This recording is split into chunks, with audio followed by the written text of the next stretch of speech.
It is the Jesse Kelly Show, another hour of the wonderful Jesse Kelly Show on a Wednesday. So we'll touch on one more thing Tulsi Gabbard had to say from today, not related really to Obama, but more about Clinton. And then we'll move on to the communists looting the treasury of everything, not just the government. There's a shocking, horrible, not surprising, I guess, shocking and not surprising story out of California. We'll get to that. The anti-ICE app developer's wife worked for the government. Somali gangs terrorizing Minnesota. All that and so much more on the second hour of the Jesse Kelly Show tonight. Now, I played a lot of the Gabbard stuff first hour. We're done with all that for now, but I didn't play this one.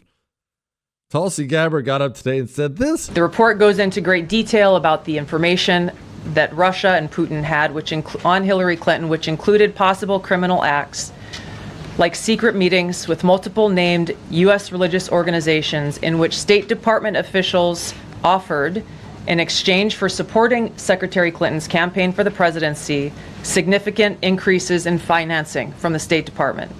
There were high-level DNC emails that detailed evidence of Hillary's, quote, psycho-emotional problems, uncontrolled fits of anger, aggression, and cheerfulness, and that then Secretary Clinton was allegedly on a daily regimen of heavy tranquilizers.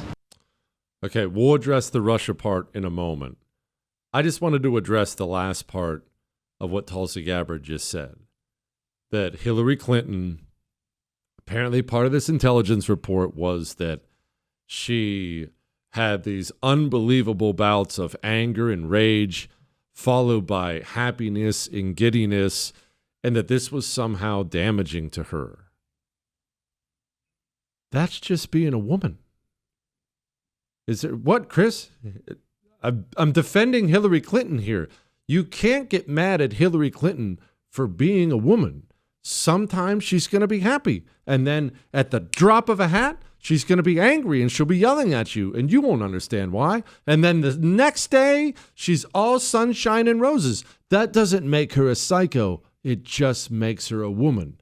Now, on a serious note, I do want to address the first part of this because maybe you're curious, wondering, why Russia in all this? If you're Barack Obama, why are you trying to pin Russia on Trump? If you're Hillary Clinton, because she was a huge part of this too, why Russia, Trump, Russia, Trump, Russia, Trump? Here she was again. The report goes into great detail about the information that Russia and Putin had on Hillary Clinton, which included possible criminal acts like secret meetings with multiple named U.S. religious organizations in which State Department officials offered, in exchange for supporting Secretary Clinton's campaign for the presidency, significant increases in financing from the State Department. There were high-level DNC emails that detailed evidence.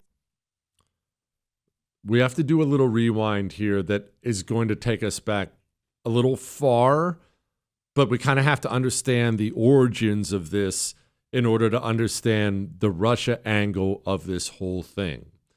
Remember when Barack Obama was president and he made Hillary Clinton Secretary of State? You remember that? Now, Tulsi Gabbard laid out a little bit of what the Clintons did, but remember how naked it was. It was just obvious that Hillary Clinton was using her position at Secretary of State to enrich essentially herself and her family. Remember the foreign donations that were pouring into the Clinton Foundation? This was a big news story back then. If you don't remember, just know that this was a thing. She'd be Secretary of State. And as Secretary of State, you're in charge of the State Department. You have a huge amount of power. Secretary of State is a big, big, big deal.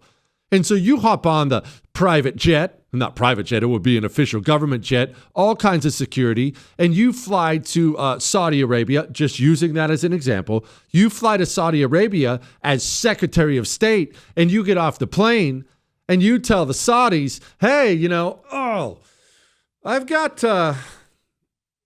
$5 billion here that I'm sure you'd probably like as a grant. Yeah, that's nice. Have you heard about this little foundation I've got called the Clinton Foundation? Did you know that we're accepting donations right now? So I'm not telling you what to do, but let's just say you or a rich Saudi friend you have, let's say you felt like wiring $50 million in donations to the Clinton Foundation. Then maybe I could arrange to have that $5 billion in grants coming your way. Standard political corruption, quid pro quo stuff. I know this sounds like an old story, but it was not an old story back then. It was a huge topic back then because the Clintons they've always been as scummy as it gets. And so as soon as she took that office, she tried to make money off of it. And this is how they operated. And they really operated this way with Russia. They had done things, I'm not going to bore you with details on them because it don't matter now, but they had done things back then, it had to do with uranium and other things, where it looked like, oh my gosh, the Clintons are kind of in bed with the Russians.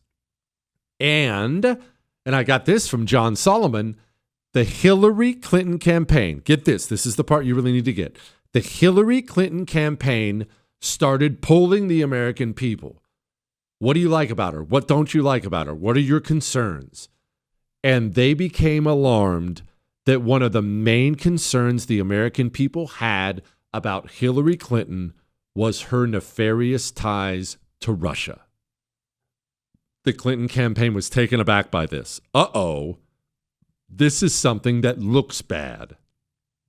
What do we do? Well, the best defense is a good offense. If you are concerned that the public thinks you are in bed with Putin, dirty as can be, smear your opponent with that exact same accusation. So they went out and created a false dossier acting like Trump was in bed with Putin. Then Barack Obama used the powers of the presidency to get the CIA and FBI say Trump is in bed with Putin. Soon, with enough powerful entities working on your behalf, the American people aren't concerned about your connections with Russia anymore. Now it's all Trump, Russia, Trump, Russia. Trump's a Putin stooge. Trump, Russia, Trump, Russia, Trump, Russia. You have effectively taken the thing that was going to be an albatross around your neck and you hung it around Donald Trump's neck. Let me play it one more time now that you understand the context. The report goes into great detail about the information that Russia and Putin had on Hillary Clinton, which included possible criminal acts like secret meetings with multiple named U.S. religious organizations in which State Department officials offered, in exchange for supporting Secretary Clinton's campaign for the presidency, significant increases in financing from the State Department. Hey, I'm running for president.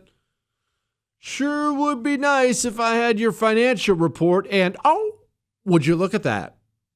I happen to have the State Department's budget in my hands. Maybe if you could throw a little cheddar my way, I'll throw a little of that State Department cheddar your way, and we can all come out of this ahead. They were doing it pretty openly back then, and anyone who paid attention to politics knows what I'm talking about. That is why they decided, since Russia is a problem for me, we need to figure out a way to make it a problem for Donald Trump. And they did. And to be honest with you, doing that as Secretary of State should land you in prison, of course. But Hillary Clinton, as Donald Trump's political opponent, using a fake dossier against him, that's evil and it's wrong and it may be against the law. That's not nearly as bad as Barack Obama using the office of the presidency, using the Central Intelligence Agency and the FBI as if they are his political arm. That is a new level of corruption.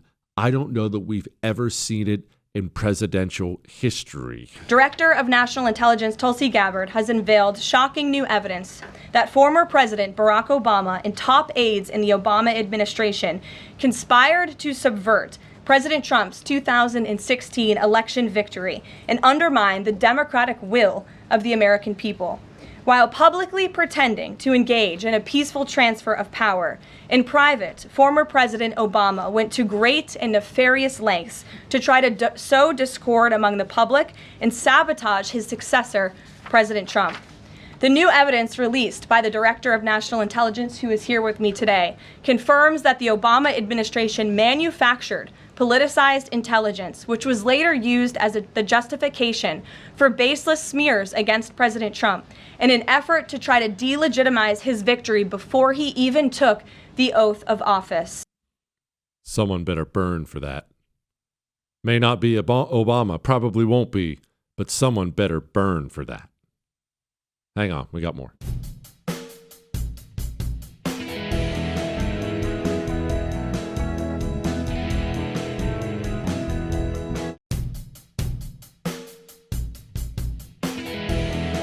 It is the Jesse Kelly Show on a wonderful Wednesday, reminding you you can email the show, jesse@jessekellyshow.com. Let's do some of those emails. We'll get back to politics in a few. Dear Montana traveling Jesse, for those who don't know, as I said, I've spent the last month in Montana being with my mom up there. Dear Montana traveling Jesse, my husband has listened to your show for years. I have the pleasure of hearing your fantastic radio voice every now and then when we travel. It is a beautiful voice, Chris. What are you shaking your head for? I often get calls from my husband to tell me something hilarious you said on your shows. We laugh about it. It makes our days better. But today he called me having a fit about what you said. You apparently were hanging out in our home state visiting your mom and spilled the beans on the air. He realized we were close by watching our son at his state basketball tournament, and we could have had the chance to see you somewhere. I know you have a strong rule on not saying you are away from home before or during your travels, which I highly agree with, and reminded my husband of said rule, but he still threw his fit. So I told him I would send you an email to let you know he's very upset. I don't think he'll stop listening to your show over it, but I had to do my wifely duty and send this email. I'm sure Ob would understand. Thanks for keeping your humor while keeping us informed. We love it. Please say his name, she says. His name is Storm. All right, Storm. So your lovely wife sent an email complaining. Listen. So let me explain. I am fairly new to having a large platform, fairly new to being in media. As you are well aware, almost all of my life I have been just a normal person. I am just a normal person. I have washed cars. I've been in RV sales. I worked construction forever. Yes, in the ditch. I have lived a normal life, struggling to pay my bills, trying to make my way through life the exact same way you have made your way through life. And this whole media thing happened almost by accident. I just started putting out some dumb videos, and the right people saw them, and they gave us a little radio show. It was me and Jewish producer Chris and 1 hour on a local station at 7 o'clock at night with nobody listening. And this is 7 years ago. We had no idea it was going to go anywhere. I don't know about you, Chris. I was reasonably sure it wasn't. I mean, I didn't even, there was nobody even listening, right? You wouldn't get an email, right? In your mind, there's nobody listening. But by God's own grace, the show just has exploded into what you have now. I said all that to say this. I made mistakes in the very beginning when the show started to grow because I'm used to just being a normal person. I like to hang out with normal people. This is my life. So we would do things like eat the food people would send in. And I don't mean just packaged food. We would, yeah, that's right, Chris. That was her name, Rachel? Some woman named Rachel. She mailed the show a pie. And, well, it's just me and Chris. I like pie. You like pie. Let's eat the pie. And the first time I told the radio suits that, yeah, we eat the stuff people send in, they freaked out. We didn't know any other way. The people will poison you. What is the matter with you? There's crazies out there. Well, I didn't really think about any of that stuff at all. Now, fast forward a little bit. I have before, I don't know if I've done it on the radio, although I think I have, but on social media before, I have mentioned, hey, I'm going to be here. And it could be something simple of, I'm going to a Houston Astros game tonight. People will show up and they'll look for me. Again, all this stuff is okay. It's fine. It doesn't bother me. But I also have home. I have family. Now, granted, they all shoot guns and I have a big dog.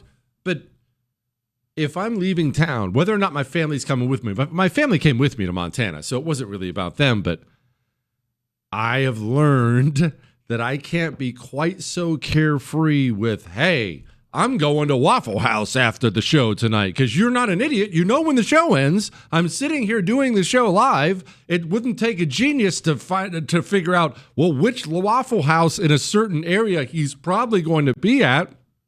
People will show up. Now, that part is fine. I like seeing you. I like meeting you in public. The part that is not fine is Jesse's not home. That part's not fine. I am a security freak, and I always have been. That's why my entire family's been trained with firearms. That's why I have gone over and above with different security things in my home. It's why I wouldn't buy a little rat dog. You know, a lot of people like those little rat dogs that weigh 20 pounds. Nope. I want a dog that can bite somebody's throat out. And I've always been like this way before radio. It's probably a Marine Corps thing. I got some of it from my father. I believe in security. Drives my wife crazy. The second it starts to get dark, I'll close all the blinds. Why are you doing that? I want to see outside. Because when it's dark outside and it's light inside, people can just look right in. It's a security concern. Like, these are the things I do for security. Now, I know you want me to tell you when I'm going to be somewhere so we can meet. If that opportunity ever presents itself, when I can do that completely safely, I will. Until that time, I have to tell you where I was instead of where I'm going. All right? Don't take anything I just said as leave me alone if you see me. I'm just a normal person. Please come say hello. You are more than welcome to. I love to see you. I love to talk to people. That blesses me. Come say hello. All right?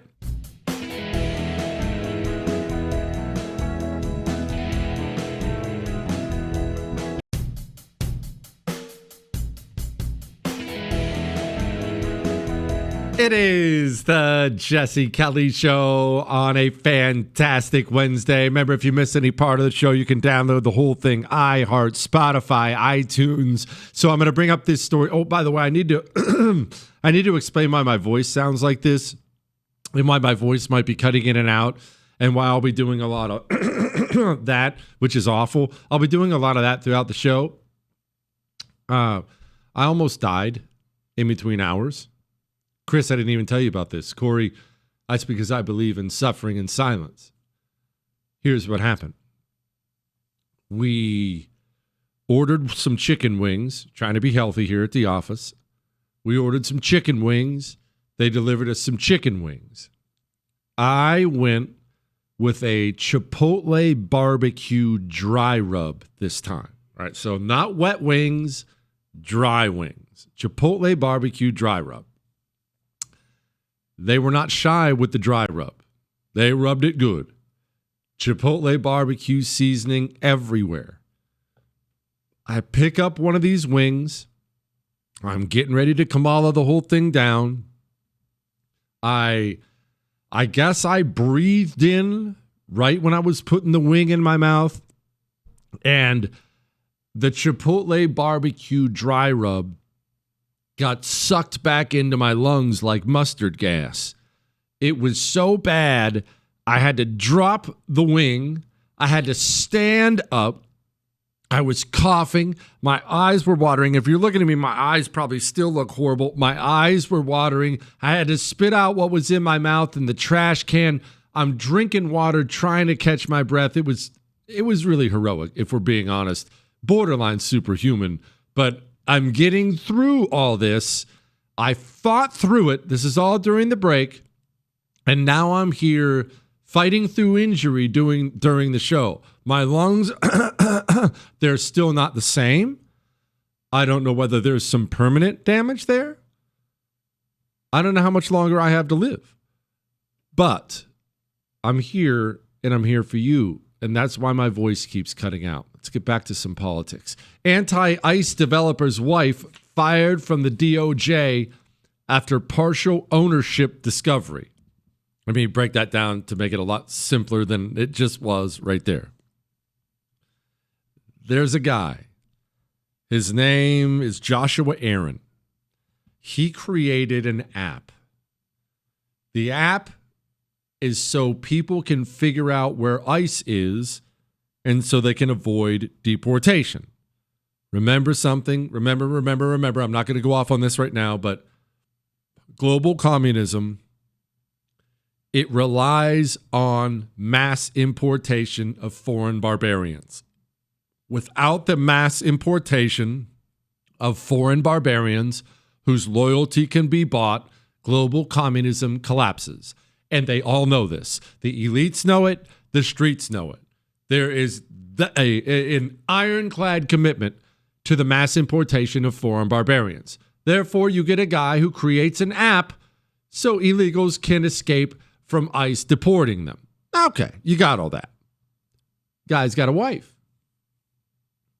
Wife is a partial owner of the app. Wife was a forensic accountant for the Department of Justice. Now, she's gone now, don't get me wrong. She got fired. But the reason I brought this up is how many people like this are inside the levels of power in our country. That woman's a forensic accountant for the Department of Justice. Let me ask you something. If she ever came across you, maybe had an opportunity to investigate you, I want you to think about your public statements. Maybe statements you've put on social media. If she browsed your public statements, what do you think she would do with her position at the DOJ to you? This is a tiny, tiny example, but this is the challenge ahead of us. These demons are everywhere inside the federal government. Committed, America-hating communists working at the highest levels of power from the inside, from the halls of power. And it is going to be a chore to get them out. And look, I mentioned before that Pam Bondi, I don't know if she has what it takes, and I don't know if she can bring in the people it takes. Part of the struggle she's had, and a lot of it's her fault. I'm not that excusing her. I'm not a fan, but part of the struggle she's had, it's taken a lot of time to clear the communists out. And she very clearly hasn't gotten all of them. She just happened to be able to get this one because she was the partial owner of a guy who started an anti-ICE app. This lady just happened to get caught because her husband's an extra big scumbag who got some popularity. We just happened to kind of stumble across this one. Oh my gosh, well, let's get rid of this commie. These people are everywhere, worming their way through the federal government so they can use its power against you. How they are. Jesse, you say the commie seeks and lures the malcontent. Do you think that's why they are all ugly with blue hair and metal all over their face? If I had blue hair, I'd be a malcontent. Okay. Well, there's something to that. So why is that so often the case? It's a funny joke for radio, but with the exception of some Hollywood stars and the AOCs of the world, they are quite ugly most of the time. But, you know, the blue hair, the half-shaved head, the rings in the face, why is that? Why did you send your daughter off to college and she was a beautiful 18-year-old girl and you got her back and half of her head shaved and the other half is dyed and she got an unsightly tattoo and she has 10 nose rings and you're looking at what used to be your baby girl and now it's a blue-haired pincushion and you're wondering, Why would a girl make herself ugly on purpose? You ever heard of Jennifer Gillardi? Maybe you have, maybe you haven't. She's kind of up and coming in this movement. I've interviewed her before for TV, maybe for radio, but Jennifer Gillardi was a lib. She was a communist for a very, very long time. She has since switched sides. She's on our side. But she has become a wonderful resource for me to try to probe why. Why do they think like this? Why do they do this? And I was asking her about the mentality. And one of the things she has told me is when she was a communist, she always felt a horrible weight of guilt on her. And I said, okay, about what? I mean, I feel a weight of guilt on me. And you know what? I can name you exactly why all the time. It's because I did something wrong. That's why I feel guilty. It took her a second, but she said, Jesse, it was essentially guilt about everything, including how I looked. Now, she's very pretty. She's a very pretty woman. She felt horrible about that. Horrible when she was a communist that she was a dime and her friends weren't. It weighed her down. Now, that would be something a woman would be proud of and would like, of course, right? Not for a communist. Remember, it's a religion of destruction. Everything good, everything beautiful has to be destroyed. That's why they attack your country, because America's beautiful and wonderful. It has to be destroyed. Your own daughter you sent off to college and you got her back with pits in her face. She looked in the mirror and saw beauty the way you looked at her and saw beauty. But because she got infected with communism, she decided to destroy it on purpose. I guarantee I'll have emails from former communists giving me similar stories. She destroyed her beauty on purpose. Guilt and misery come hand in hand with the religion of destruction. So does looting things. Let's talk about what they did in California next.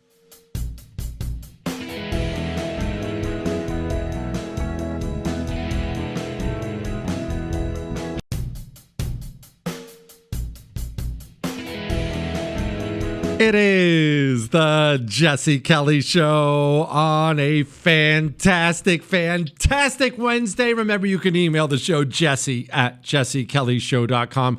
So before we get back to the emails and making fun of the French and Somali gangs and various other fun things, I wanted to touch on this story just because not only is it terrible, it's a great example of how the communist thinks. We've talked before about how the communist believes in using power wherever he has it, whatever power he has, whether it's a lot or a little. If you're the United States president and you're a communist, use the Central Intelligence Agency for the revolution. If you're a kindergarten teacher, you've got a class with 20 kids in there. You've got authority over 20 kids. That's the only power you have. You use it for the revolution. You teach them about Black Lives Matter. And they also believe that they should be able to fund their revolution any way they want, mainly through theft.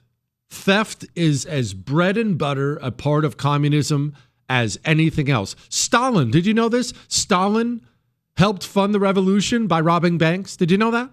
Stalin, like many of the early communists, was a true criminal, a murderer, and a bank robber. He robbed banks to help fund the revolution. Stealing is an acceptable thing, just like lying is an acceptable thing if it's for the revolution. It's why Pete Buttigieg, the rear admiral, took over the Department of Transportation. We've been talking about that this week, and used half the budget on DEI stuff. Half the budget. Air traffic controllers? Nah, not interested. Some gay stuff? Ooh, sign me up. That's what they believe. They believe in stealing your money, the public money, anyone's money. You steal to fund the revolution. Here's a story. I want to give credit where it's due. Sue Pasco. She's with Circling the News. She's an investigative journalist. She's the one who got this story. You remember the fire, the terrible California wildfire, of course. You remember it. It may seem small in hindsight, but believe me, those people are still struggling. You remember all those homes got wiped out, the fires, you got all that. And at least for a brief time, none of this stuff ever lasts forever, but for a brief time, people wanted to help. It's sad when people were dying, homes are burning down, people wanted to help. So they put on a concert, a big concert, celebrity-packed concert, a fire aid benefit concert is what it was known as. All kinds of big names, people you'd know. How much did they raise? Remember, the concert was it was sold as a Palisades relief concert. They raised $100 million. This lady, Sue Pasco, starts to look around and wonder, where did it go? She, so far, has not been able to track a single cent of $100 million raised to actual victims. She did, however, track a bunch of them to various communist causes. They raised $100 million in the name of helping fire victims without the intention of giving a single cent to the fire victims. They handed it all out to their fellow communists. Quote, so I look at initially they gave $50 million to about 120 nonprofits. And I looked at these nonprofits, and one of them said, we help mobile home parks. And there are 2 mobile home parks in the Palisades. So I contacted the people there. They've never received any money. They had never heard of that, she told Fox 11. Fire Aid itself is described in this article as a pop-up NGO created solely to assist the thousands of Pacific Palisades residents. They just created an NGO out of nowhere, out of thin air, and they did it so they could steal money from people to fund the communist revolution in the United States of America, and they don't feel the least bit bad about it because that's what they do. If you put the communist in charge of your child's piggy bank that has $13 in quarters and pennies in it, they would steal some of that money to fund the revolution. If you put them in charge of your local city, they're going to steal from the public treasury of that city and find a way to fund the revolution. You put them in charge of the presidency, the House, the Senate, they will find a way to dig through America's vast public treasury and fund the revolution. Millions and millions, billions of dollars from the federal government has flowed out to various communist causes because that's what they believe in. Theft, just like lies, it's not something they will do. It is what they believe in all the way. When you have access to money of any kind, you steal it for the revolution. And remember, maybe you're wondering, well, how could they do that for victims of a fire? Aren't they sad? These people lost their homes. You can never understand the mentality of a communist until you understand they are anti-human to their core. Human life, human loss, human tragedy does not exist for an anti-human. The same way you've never been sad, ever once, about stepping on an ant or seeing a dead ant. The communist is the exact same way with human life. Everybody's just a cog in the wheel. The only thing that matters is the revolution.